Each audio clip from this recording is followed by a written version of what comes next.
ഉപയോഗം ഒഴിവാക്കുക എന്ന രീതിയിലാണ്. ഒരു മാസം 250 യൂണിറ്റിനും 280 യൂണിറ്റിനും ഇടയ്ക്ക് ഉപയോഗം വരുന്നവർ നിലവിലുള്ള ഇൻവെർട്ടറിൽ 540 വാട്ട്സ് സോളാർ പാനൽ കണക്ട് ചെയ്തുകൊണ്ട് നിലവിലുള്ള ഇൻവെർട്ടറിനെ സോളാർ ഇൻവെർട്ടർ ആക്കിയാൽ മതിയാവും. നിലവിലുള്ള ഇൻവെർട്ടറിനെ സോളാർ ഇൻവെർട്ടർ ആക്കാൻ രണ്ട് രീതിയുണ്ട്. ഒന്ന് ചാർജ് കൺട്രോളർ കണക്ട് ചെയ്തുകൊണ്ടും മറ്റൊന്ന് ഒരു ഓഫ് ഗ്രിഡ് ഇൻവെർട്ടർ കണക്ട് ചെയ്തുകൊണ്ടും നിലവിലുള്ള ഇൻവെർട്ടറിനെ സോളാർ ഇൻവെർട്ടർ ആക്കാം. നിലവിലുള്ള ഇൻവെർട്ടറിനോടൊപ്പം 540 വാട്ട്സ് സോളാർ പാനൽ ഒരു ചാർജ് കൺട്രോളിനോടൊപ്പം കണക്ട് ചെയ്തുകൊണ്ട് ഇൻവെർട്ടറിനെ സോളാർ ഇൻവെർട്ടർ ആക്കാം. ശരാശരി 25,000 രൂപ വരുന്നു.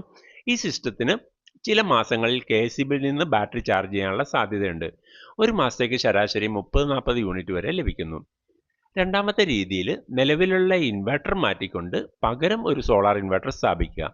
1 കിലോവാട്ട് ഓഫ് ഗ്രിഡ് സോളാർ ഇൻവെർട്ടറൊക്കെ മാർക്കറ്റിൽ ലഭ്യമാണ്. അതിനോട് 540 വാട്ട് സോളാർ പാനൽ കണക്ട് ചെയ്യുക. ഈ സിസ്റ്റത്തിൽ KSEBിൽ നിന്ന് ബാറ്ററി ചാർജ് ചെയ്യില്ല. ഓട്ടോമാറ്റിക് ഷിഫ്റ്റിംഗ് ഉള്ളതിനാൽ ചാർജ്